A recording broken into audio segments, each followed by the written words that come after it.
Hey guys, kamusta? Gusto niyo mag-dive kasama yung dugong dito sa Egypt? Tara, sabay nating panoorin yung tour namin sa Marsa Alam last year.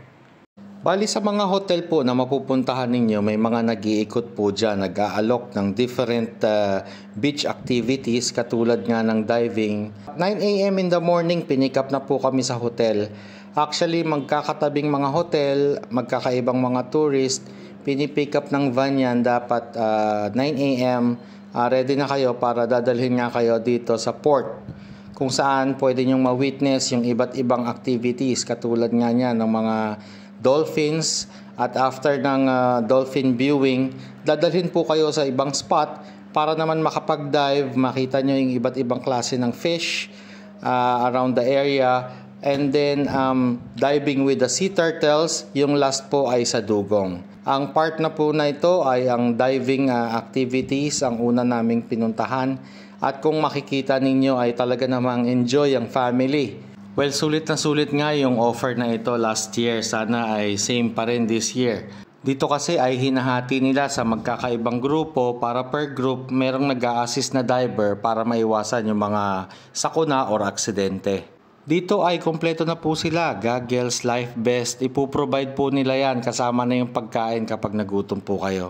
Kung nagtataka kayo kung sino po yung kumukuha ng video, isa po yan sa mga diver nila. So, nasa inyo na po kung gusto nyo bilhin yung mga captures nila, mga pictures or videos. At nung matapos nga po kami sa first activity ay tumungo naman kami sa ibang lugar kung saan makikita yung mga pawikan or sea turtles. Dito naman po ay mahigpit na ipapaalala sa inyo na bawal hawakan o ma-disturb yung mga sea turtles, lalong-lalo na po yung dugong.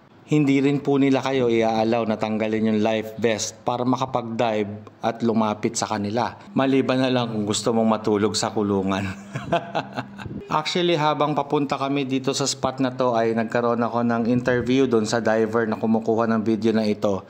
Gagawan ko po siya ng sariling video para ma-explain po, kasi Arabic po yung salita niya, para ma-explain ni Mrs. kung ano yung mga details na kailangan nyong malaman para makapag-avail ng mga gantong promo.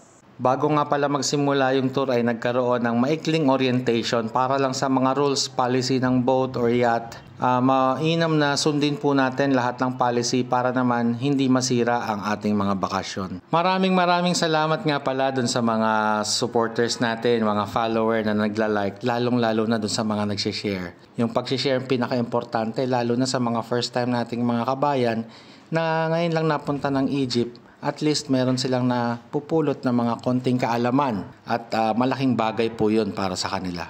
Pakitandaan na lamang po na ito ay Marsa Alam. Inshallah sa kalagitnaan ng June ay dadalhin ko naman kayo sa Marsa Matruh. Huwag po kayong malito dahil ang Marsa Alam ay katabi ng Hurghada. Yung Marsa Matruh ay malapit na sa Libya. Sa mga may katanungan po, meron pong number na mag-a-appear dyan sa end ng video at pakitawagan na lamang po sila para sa details na or information na gusto po ninyong malaman. Naway nag-enjoy po kayo sa ating short video kabayan. Ito po inyong lingkod, Pinoy sa Cairo, Egypt.